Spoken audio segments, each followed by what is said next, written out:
Gabing malilim nang may kumatok sa aking pintuan. Si Simon, bugbog siya't sugatan.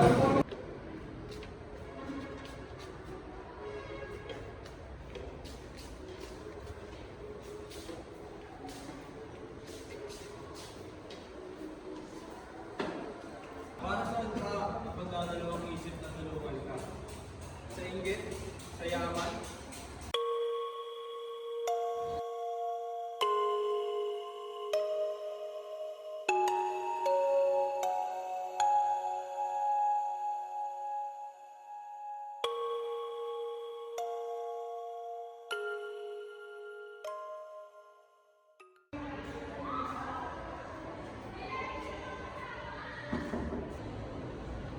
Padre Florentino, nais ipabatid sa iyo ni Teniente Flores ang mensaheng ito. Espanyol escondido, casa Padre Florentino, Cojero Remitera, Vivo Muerta. Magbabalik kami kasama ang Teniente sa ganap na ika-8 ng gabi upang gawin ang nararapat ng Teniente ayon sa liya.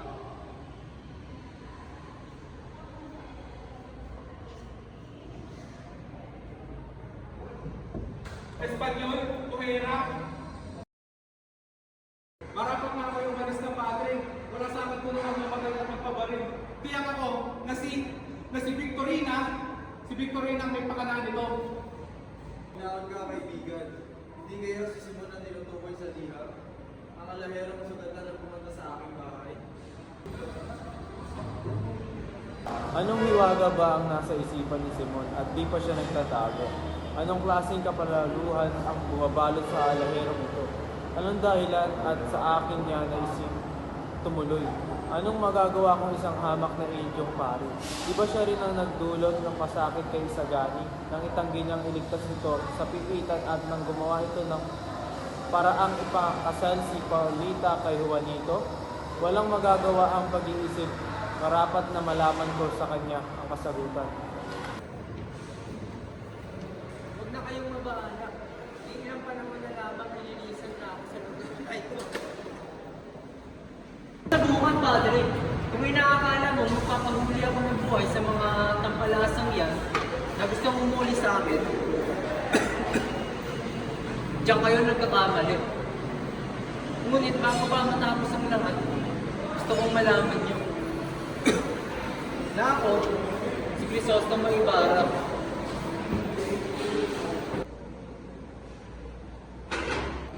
nag-aaral ako sa Rio. Umalit sa sarili kong bansa para panatili ang aking sinta. Makatulong sa aking kabuhayan at patawarin ang mga nagalisputa sa aking nama. Kahit ano pa bang misteryo ang magtulak sa akin sa sigunod at pasakit ng aking nabubulok na bayan, nagawa ko lamang makaligtas dahil sa isang kaibigan. Ngayon sabihin mo sa akin, Padre, di ba naniniwala kang may Diyos? Kung meron ng Diyos, bakit niya yung nagawa sa aking bayan? Kapatid ko ang manlulumo sa kanyang mga lapit, angkol sa kanyang salita. Hindi ko may kukuplitilan sa akin na may kapal, upang magabay ako sa tamang landas. Hindi ba't mapalad ang mga inaalipusta, mga naghihirap, mga nagdurusa? Ang kailangan ko ay hindi sermon ng isang pari. Ang kailangan ko ay kasagutan. Ano pang silbi ng mga aking nagawa, mga aking nalagpasan, kung hindi ko man lang mapalaya ang aking bayan? Anong silbi ng pagdurusa kung ang iyong Diyos ay hindi makita ang pagdurusa ng mga inosente? Maganda ang nagtikain mo, Ginoo. Ngunit taliwas ang iyong paraan. Hindi magbabago ng isang krimen, isa pang krimen. Hindi magbabago ang isang kasamaan at isa pang kasamaan. Alam ko nagkasala ako, Padre. Ngunit bakit nagdurusa pa din ng mga inosente? At iniligtas niya ang mas may higit na sana sa akin. Kailanman di natin nauunawaan ang paraan ng may kapal. Dapat na lang natin gawin ay magtiis at gumawa. Magtiis? Gumawa? Magtiis? Hanggang kailan magtiis? Hanggang kailan gagawa? Madaling sabihin lahat ng yan. Anong klaseng Diyos ang magbigay ng malaking pasakit? Nasaan ang kabataan ang ialarang magandang sandali? ng kanilang mga pangarap at kasigahan. Alang-alang sa ikabubulit ang kanilang bayan. Saan araw ang handa magpakamatay upang hugasan ng buong nakararaming pagkakasala.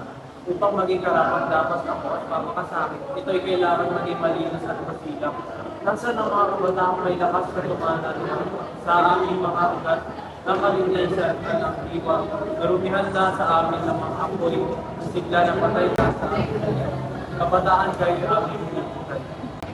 Lahat maaaring magbago, hindi dahil sa nakagawa siya ng bagay na hindi maganda ay baka pagbuhay na siya magiging ganun. Kahit pag-aalas tayo kasi makasalanan, nandiyan pa rin yung Panginoon para patawarin tayo sa mga ginawa natin hindi maganda sa ating buhay. Dahil sa malayo na siya at lahat ng alaala niya ay nasa kailaliman na ng karagalan, malayo siyang magagamit sa mga kasamaan at panghinikayat sa kasamaan. Naway bandihan ka ng kalikasan sa napakalalim na pinagpupublihan kasama ng aquarelas at mga perlas ng walang karagatan. Kapag sa isang banal at marangal na layunin ay kailangan ka ng mga tao, matututunan ka mabuti ng Panginoon mula sa pinapupulan ng mga alo. Samantala sa kinaroroonan ng Panginoon ay hindi ka magiging kasangkapan sa paggawa ng masama. Sa pagliliko ng katwiran at panghinikaya na kasama.